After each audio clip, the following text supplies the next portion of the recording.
Hello students, आपका हमारे channel maths master एजे में स्वागत है। और मैं आपका teacher Amit Jain.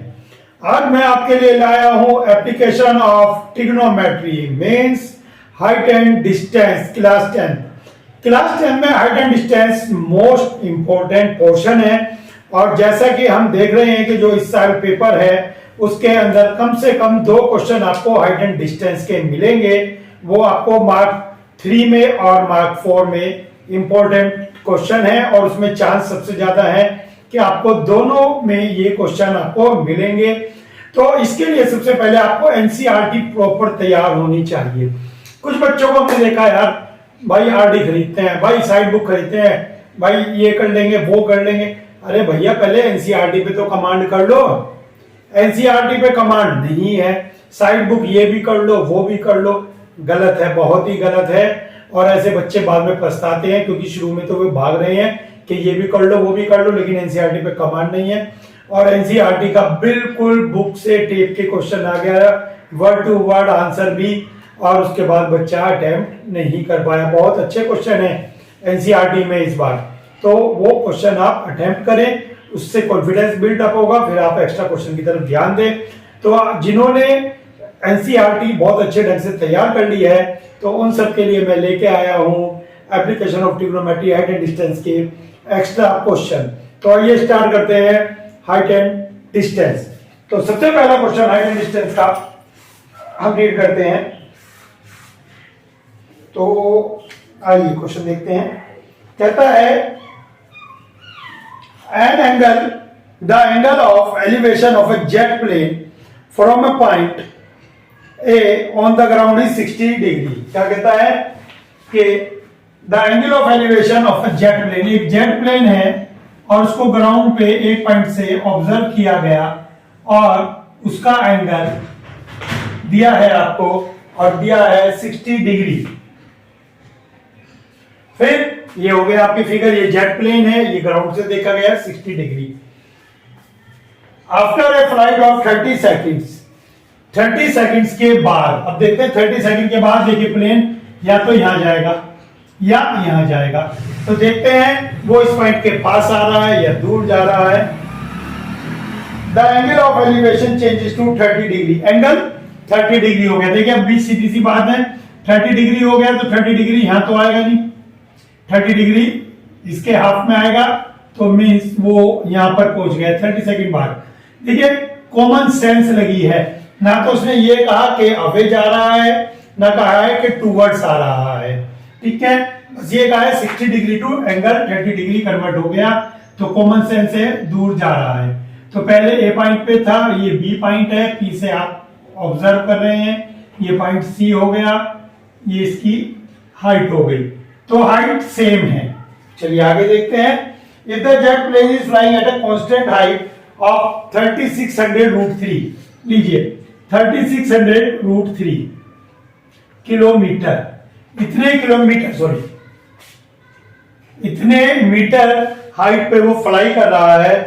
Then find the speed of the jet plane. तो कहता है स्पीड, बाकी सब जो गिवन है वो मैंने फिगर में शो कर दिया है, क्वेश्चन आपके पास लिखा हुआ भी है, आप देख सकते हैं।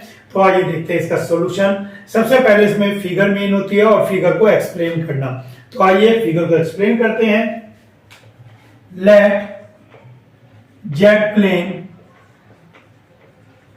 is initially at A such that angle APC equals 60 degree. After 30 seconds it is at B such that angle BPD is equals 30 degree. Also AC equal BD, figure देखें आप, AC equal BD, AC equal BD, height constant है, ये height आपकी आ गई। तो मैं आपको जो बता रहा था, आप कहेंगे सर हमारे स्कूल के टीचर ने तो लिखवाया नहीं है, ना ट्यूशन वाले सर ने लिखवाया। बेटा जनरली कोई टीचर नहीं लिखवाता, मैं भी नहीं लिखवाता। मैं भी जब पढ़ाता हूं तो मैं भी बच्चों को ये कहता हूं कि ये लिखना जरूरी है। लेकिन यहाँ अब आप क्योंकि एग्जाम के बिल्कुल पास आ गए, एग्जाम हमारे सामने है, तो ये अब बताना जरूरी है कि ये लिखना जरूरी है। ठीक है, आपके टीचर ने आपको बताया था लेकिन आपने ध्यान नहीं दिया क्योंकि आप उसको उसकी आदत नहीं है, कोई प्रॉब्लम नहीं, ये आप लैंग्वेज थोड़ी सी एक्सप्लेन इसको कर देंगे। ठीक है, तो अब इसकी स्पीड बतानी है, तो स्पीड आपको टाइम पता है,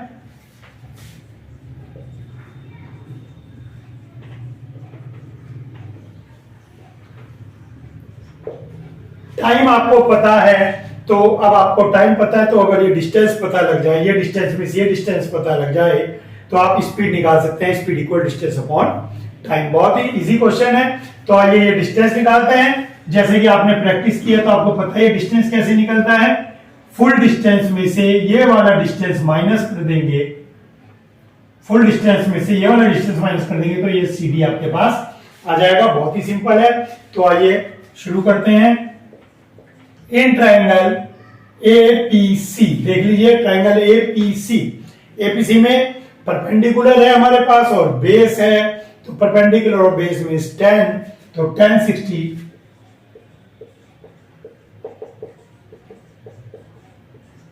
is √3, AC is height and PC is PC, so PC will become 3600 metre. तो ये जो PC है इसको आप नोट कर लीजिए, ये इतने मीटर आ गया। ठीक हो गया, ये आपके पास आ गया। अब हम क्या निकालेंगे, अब हम निकालेंगे PD कौन से ट्रायंगल में निकलेगा, इन ट्रायंगल PBD, देख लीजिए ट्रायंगल PBD, और सेम लगेगा 1030 equals BD by PD। So 1030 is 1 by √3, BD again height 3600 √3, PD we have to find, PD हमें फाइंड आउट करना है। So PD will be this की मल्टीप्लाई दिस से 3600 √3 की मल्टीप्लाई √3 से 10800 मीटर।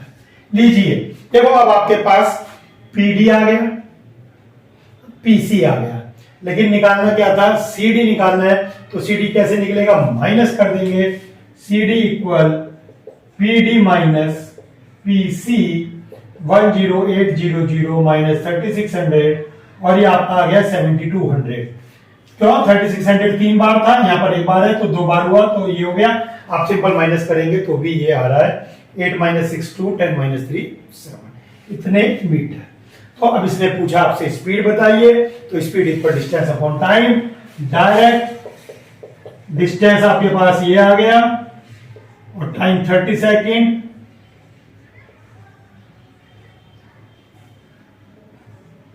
(240 मीटर पर सेकेंड। तो ये जो स्पीड आनी है आपकी इसकी 240 मीटर पर सेकेंड। मोस्ट इंपोर्टेंट क्वेश्चन है, बहुत ही अच्छा क्वेश्चन है ये, आप इसको तैयार करें और पॉइंट ऑफ व्यू से, एग्जाम के पॉइंट ऑफ व्यू से मोस्ट इंपोर्टेंट क्वेश्चन है। तो लेट्स डू क्वेश्चन नंबर 2।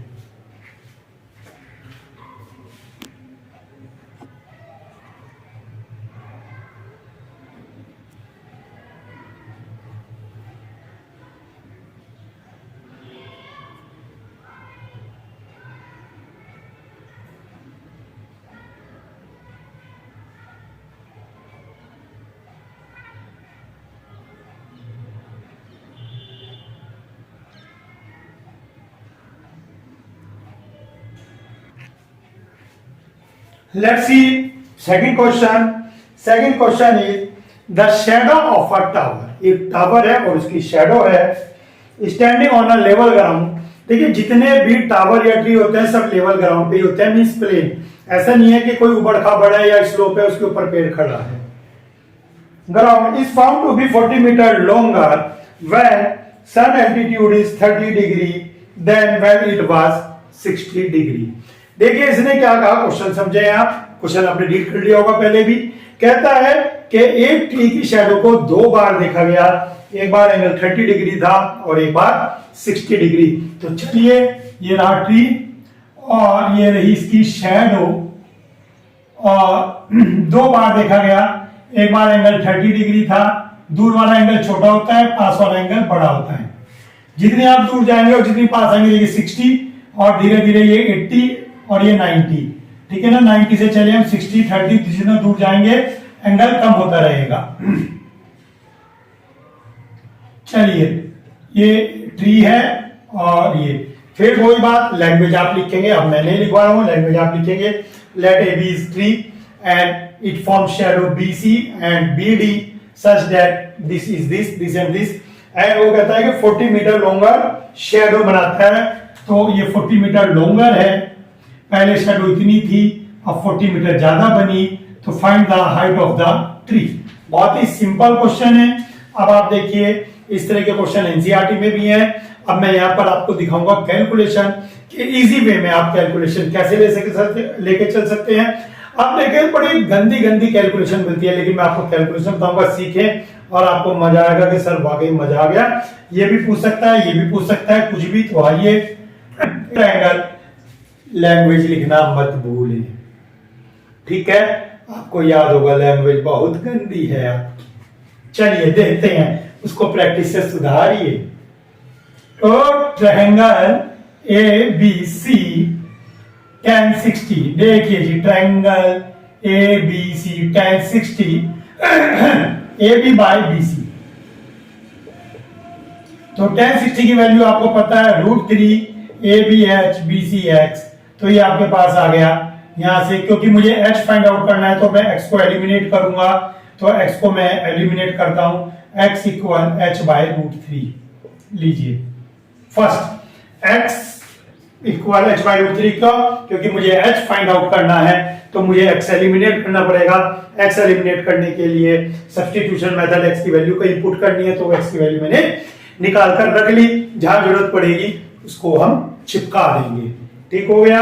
चलिए, in triangle A B D, in triangle A B D tan 30 equal A B by B D, A B by B D.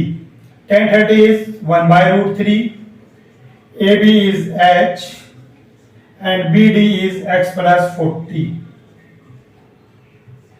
ठीक हो गया। तो ये x की वैल्यू आई थी, पुट करेंगे, लेकिन अपोन में पुट करते हुए मुझे भी डर लगता है, आपको भी डर लगता होगा। तो इस डर के लिए पहले हम क्रॉस मल्टीप्लाई कर लेते हैं। चलिए, x प्लस 40 इक्वल h √3। चलिए, अब x की वैल्यू रखते हैं h बाय √3।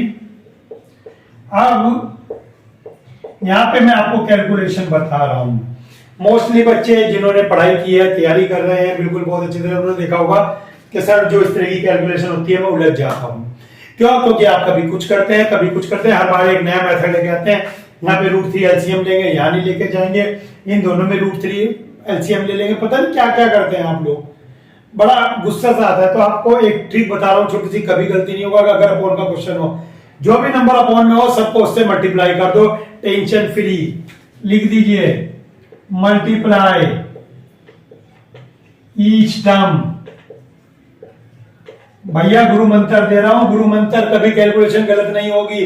अगर आपको इस मेथड से कैलकुलेशन कभी फ्यूचर में गलत हो जाए, मुझे नीचे कमेंट बॉक्स में बता दीजिए, सर कैलकुलेशन गलत हो गई, व्हाट टू डू। ठीक है, तो पता करेंगे हम कि आपकी कैलकुलेशन क्यों गलत हुई है। लेकिन ये मेथड करेंगे, ना एलसीएम लेने की जरूरत है, ना आपको क्रॉस मल्टीप्लाई, कुछ नहीं, बिल्कुल टेंशन फ्री हो जाइए। चलिए, √3 से मल्टीप्लाई इसकी करेंगे तो √3 से √3 कैंसिल हो गया। इसकी √3 से मल्टीप्लाई करेंगे, लीजिए, और इसकी √3 से मल्टीप्लाई करेंगे, लीजिए, सबकी √3 से मल्टीप्लाई कर दी। तो h plus 40√3 equal 3h। So 40√3 equal 3h minus h। So you got h and h is 20√3। इसको रेशनलाइज करने की जरूरत नहीं है। क्यों? क्योंकि √3 ऊपर है। √3 अगर अपॉन में होता है तब हम रेशनलाइज करते हैं, और ऐसे में जब इक्वेशन में हो तो आप रेशनलाइज कभी ना करें। आप केवल सिंपल ये मेथड करें, कभी गलत नहीं होगा, कभी टेंशन नहीं होगी, बिल्कुल बहुत अच्छे बल्ले बल्ले हो जाएगी आपकी, टीचर भी खुश हो जाएगा।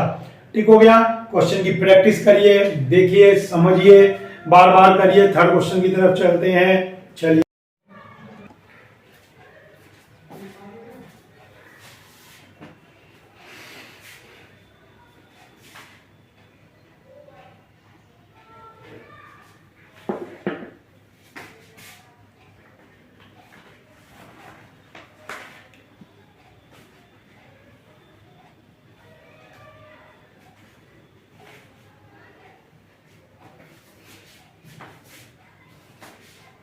Let's do question number 28. Question number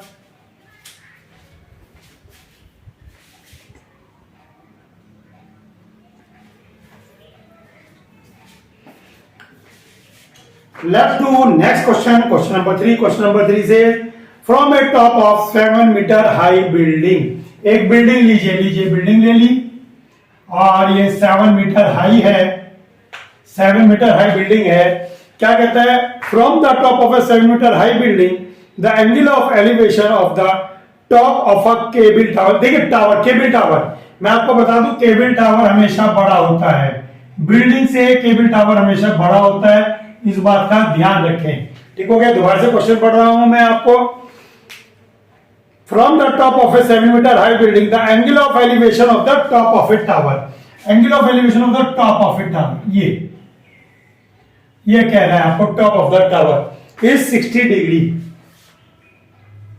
and for the foot it is 45 degree depression.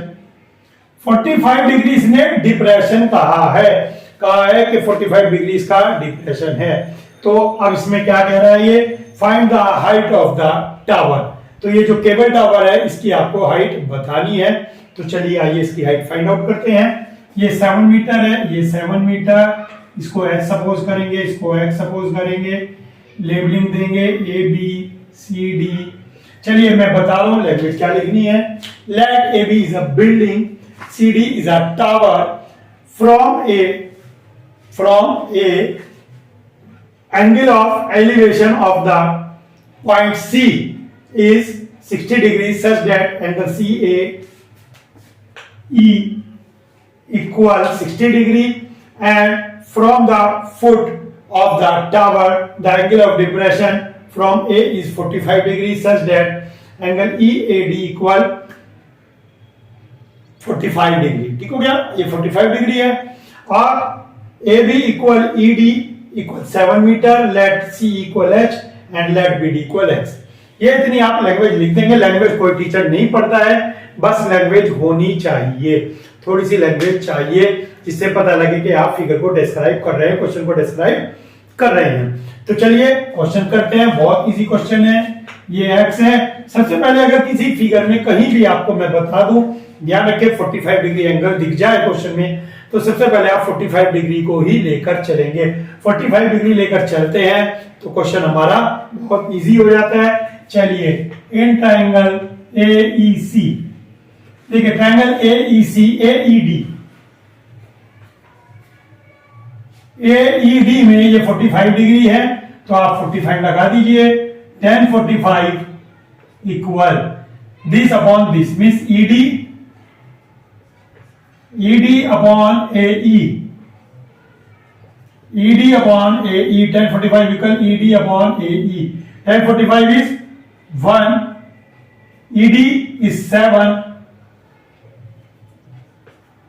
ED is 7, so AE will be 7। लीजिए देखिए, एक आपके पास वैल्यू आ गई। हो सकता है आपसे पूछ सकता था कि बिल्डिंग और टावर के बीच का डिस्टेंस बताइए, तो वो देखिए 7 मीटर आ गया, तो ये आपके पास 7 आ गया। ठीक हो गया? अब आपको h फाइंड आउट करना है, तो 4h इन ट्राइंगल ऊपर वाले AEC, तो tan 60 लेंगे आप यहाँ पर। क्यों लेंगे? क्योंकि यहाँ पर भी परपेंडिकुलर अपॉन बेस है, तो it is EC upon AE। जहां पर EC की वैल्यू आपको नहीं पता है, ये h सपोज किया आपने, और AE is 7 and tan 60 is √3। लीजिए h भी आ गया आपके पास 7√3। लेकिन आपसे पूछी थी, बच्चे यहीं छोड़ जाते हैं, हाइट पूछी थी टावर। बेटा टावर ये नहीं है, टावर यहां से यहां तक है।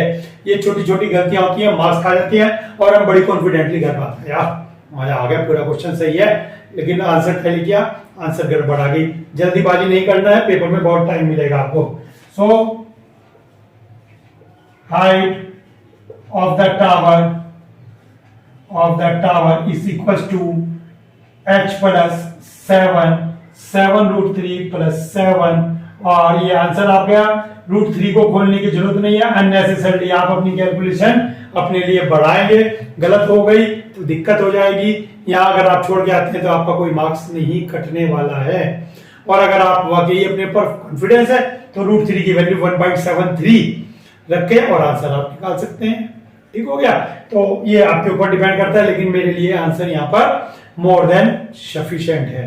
चलिए क्वेश्चन नंबर 4 करते हैं। नेक्स्ट क्वेश्चन आप रीड करिए इतना।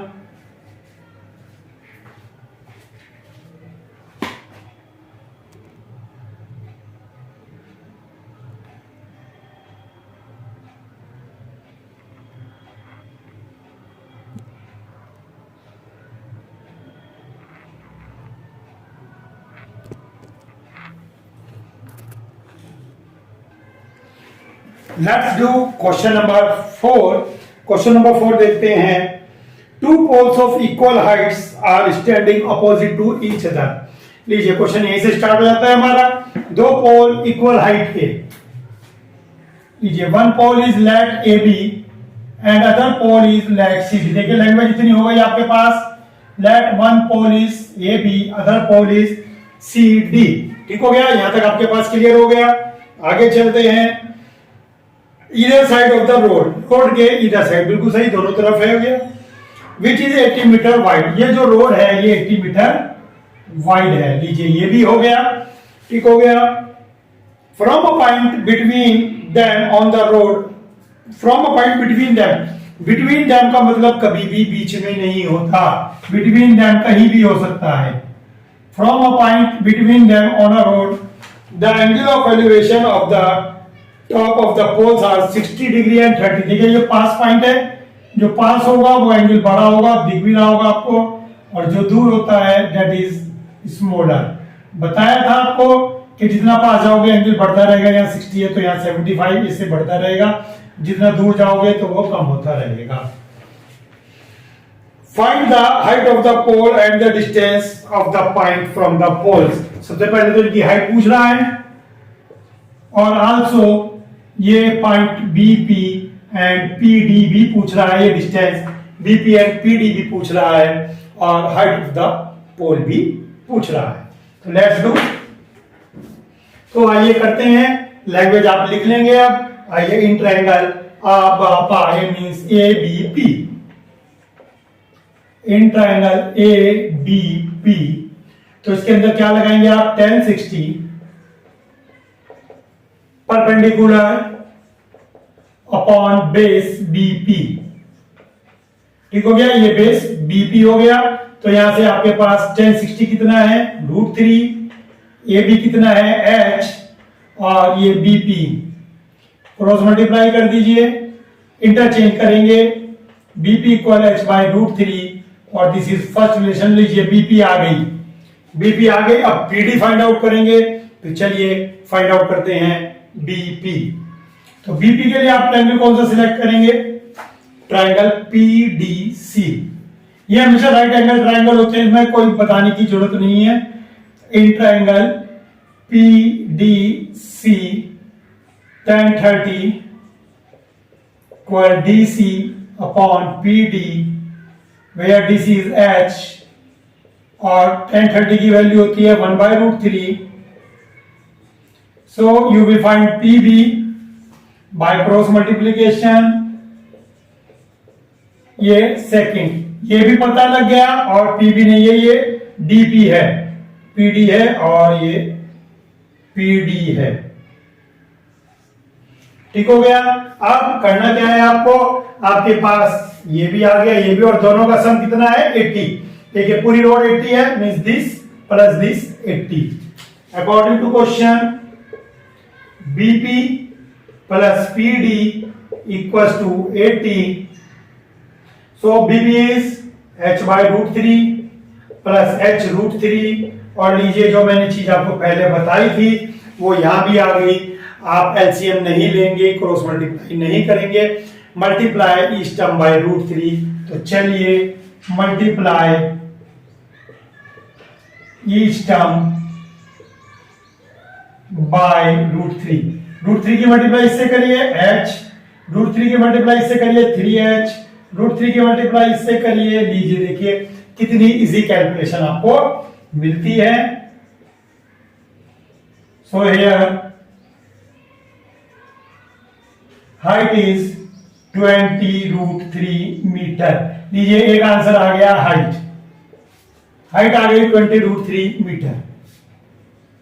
अब आपको कहा था उसने ये डिस्टेंस भी बताने, अब आप कहेंगे सर डिस्टेंस तो आ गए, बट ये डिस्टेंस h की फॉर्म में आए थे, इन टर्म्स ऑफ h है। तो now put the value of h here, h की वैल्यू पुट करिए। सो बाय फर्स्ट क्या कहती है, bp equal h by √3, bp equal h by √3, where h is 20√3, 20 metre, और PD h√3,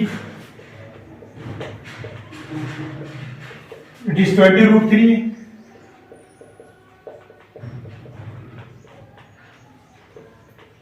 लीजिए तीनों आंसर आ गए आपके पास।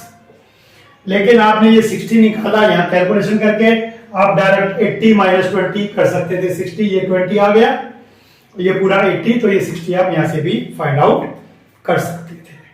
बहुत अच्छा क्वेश्चन है और इस बार के बोर्ड के लिए मोस्ट इंपॉर्टेंट क्वेश्चन है, तो प्लीज आप क्वेश्चन करिए, प्रैक्टिस में लाइए और आपको अच्छा लगेगा और हो सकता है आपको एग्जाम में क्वेश्चन मिल भी जाए।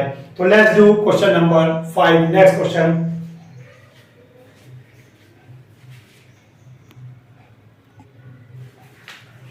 Let's see next question. अब मैं sitting at a height of 20 metre tall tree on a small island in the middle of a river. लीजिए बहुत ही बढ़िया क्वेश्चन। कहता है एक रिवर है, उसके मिडल में कहीं एक आइलैंड है और उसके ऊपर एक ट्री है और इस ट्री के ऊपर यहां पर आदमी बैठा है। बहुत ही अच्छी बात है। क्या बात है, कर क्या रहा है, वो एक जॉब था इस तरह का कि जो है एक आइलैंड में बीच में एक पेड़ है, उसके ऊपर एक वो मुर्गा बैठा है, वो अंडा कहां देगा, मुर्गा, ठीक है ना। तो वो कहता है कि यार मुर्गा जो है अंडा कैसे दे सकता है, मुर्गा तो अंडा देता ही नहीं, ठीक है ना। तो वो कुछ ऐसे जोक था, वो कहता है यार सपोज कर ले कि वहां पे है, ऐसे है। तो उसने कहा कि मुर्गा अंडा दे देगा। तो उसने कहा मुर्गा अंडा कैसे देगा, उसने कहा जैसे तेरे बाप ने वहां पे पेड़ लगाया है समुद्र के बीच में अकेले में, तो ऐसे ही पता नहीं क्या क्या करके था, ये भी कुछ ऐसा सही लग रहा है।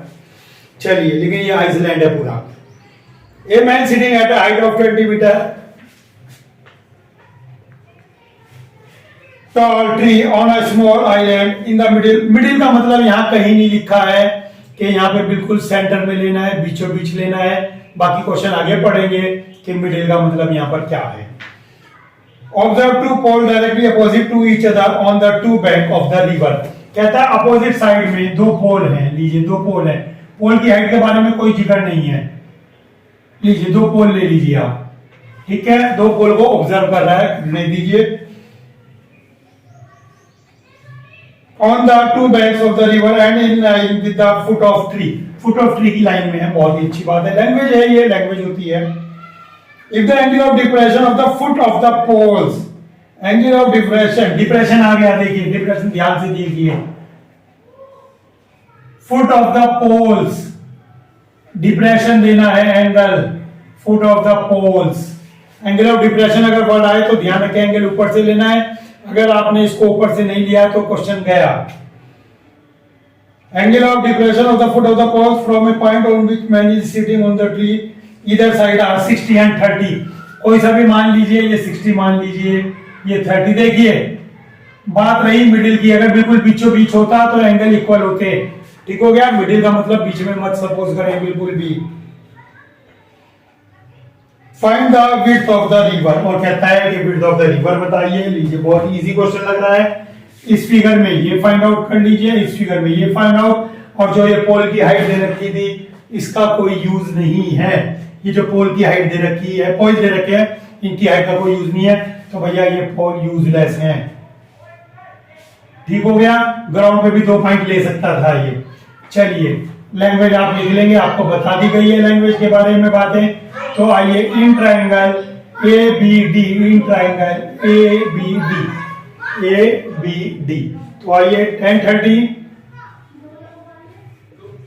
अगर अभी तक चैनल आपने सब्सक्राइब नहीं किया तो प्लीज चैनल जरूर सब्सक्राइब कीजिए, अपने दोस्तों के साथ वीडियो भी शेयर कीजिए, चैनल भी शेयर कीजिए और कमेंट बॉक्स में अच्छे अच्छे कमेंट भी दीजिए। अगर आपको लगता है कि सर लगातार बोले जा रहे हैं और मेहनत कर रहे हैं तो प्लीज यार कमेंट बॉक्स में अच्छे अच्छे कमेंट जरूर देना। 1030 हो जाएगा आपका 20 अपॉन बी डी, ये कुछ नहीं है यहाँ पे, ये एरो था यहाँ पे, ठीक है, ये एरो है। तो 1030 को 20 upon B D, 1030 is 1/√3, so B D is 20√3 metre. 20√3 metre में है ये, हाँ ये मीटर में है, तो ये 20√3 मीटर आ गया, ठीक हो गया। तो ये बी डी आ गया। अब आइए डीसी निकालते हैं।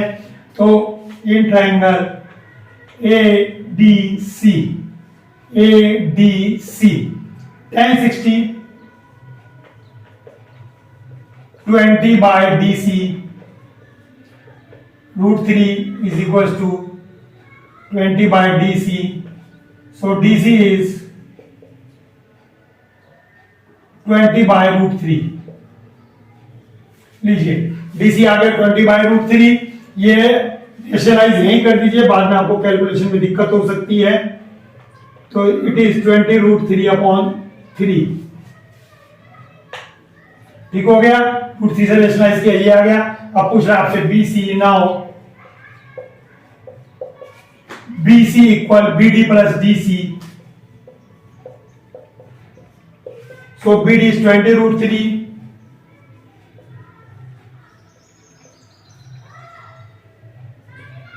$60 plus 20 80√3 by 3, 60 plus 20 80√3 by 3, ठीक हो गया। ये आपके पास आंसर आ गया। इतने मीटर, यूनिट लिखना जरूरी है। और मैं आपको बताऊं कि आप इनकी प्रैक्टिस करें। सबसे पहले आप कोशिश करें कि आपसे बिना देखे हो जाए, तो बहुत ही अच्छी बात है। और 2-3 बार इस वीडियो को देखें, 2-3 बार इन क्वेश्चंस को करें। और उसके अलावा अगर आप मेरे चैनल को जो है थोड़ा सा सर्च करें, तो चैनल पे आपको बड़े अच्छे अच्छे वीडियो मिलेंगे और आपको बहुत ज्यादा पॉजिटिव एनर्जी मिलने वाली है बोर्ड के एग्जाम के लिए। बाकी बेस्ट ऑफ लक।